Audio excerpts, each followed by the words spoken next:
What's the deal with your boy Love on the Hate One in the building with your boy Gil, and we back at y'all with another radio call. You guys already know, man. We finna cook as usual.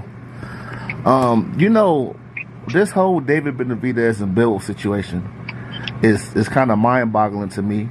You know, Benavidez, we talked about this off air. You said he basically been stripped of his title, and in my opinion, those type of things happening it's not good, man, because it's like you're given a title. Now, I get if he would have fought, like, you know, for a vacant title, or he could have at least fought somebody for it, maybe an Anthony Yard.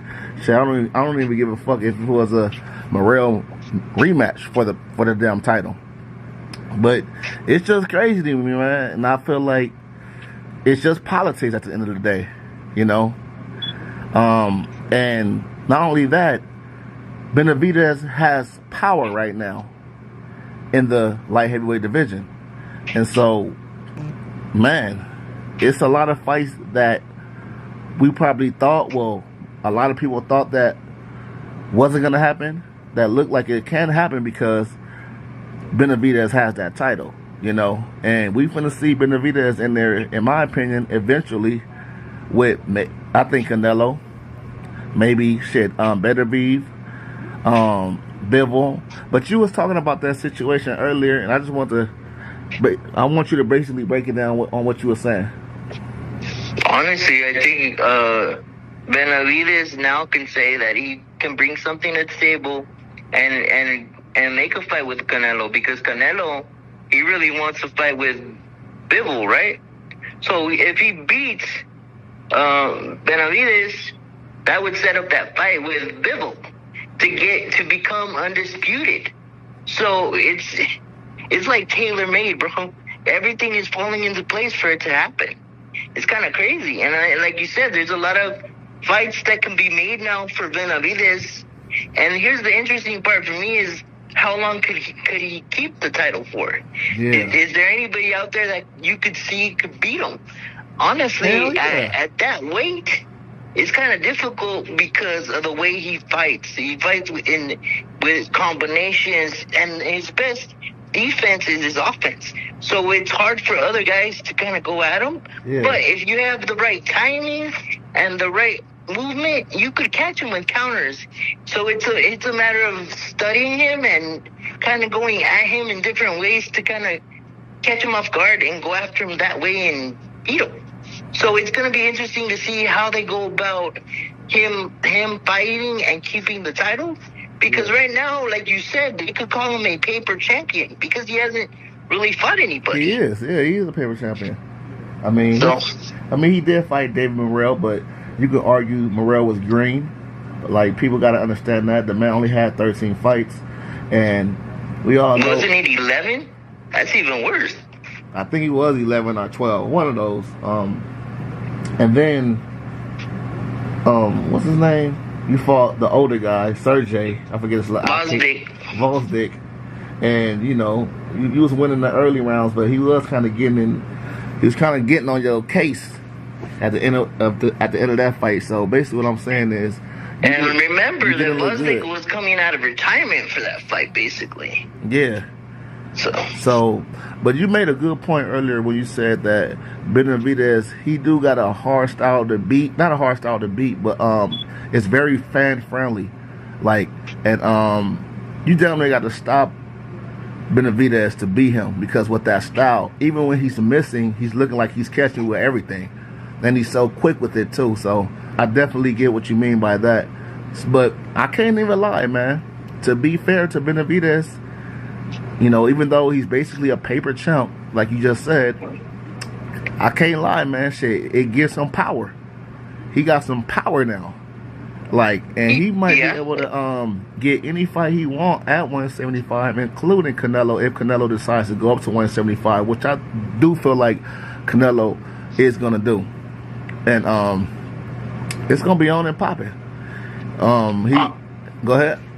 Honestly, I think the fight to make is Benavidez, because there was a point in time everybody thought he didn't want no part of Benavidez. So if I'm Benavidez and I beat Bivol in the third fight, that's the fight I'm gonna be looking for, because he has to get that belt back anyways. Yeah. So I think that's the fight that's gonna have to happen. But see, the real boxing fans know the guy to beat at 175 is Bivol. You know, even though he has that belt, the guy that beat, he's the guy that's lineal, basically. You know, he's basically lineal, undisputed. He just beat the guy that had all the belts.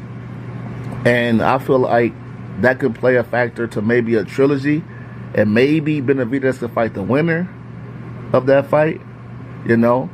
Or better be could just fight Benavidez. I mean, even though it's one belt, it's still a belt to get you going back in the right track.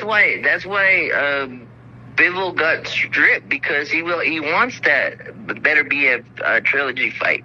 He was more concerned about that than actually having to fight Benavidez, because Benavidez had stated that he didn't want to go to Saudi Arabia for that fight. He wanted to do it in Vegas. He was trying to set terms, being the challenger. You can't do that, because you're the challenger, you're not the champ. So when you try to set terms, it just makes things very difficult. So who do you think is more at fault? Well, see, that's where it gets interesting, because you kind of have to really read in between the lines to know who wanted the fight, who won.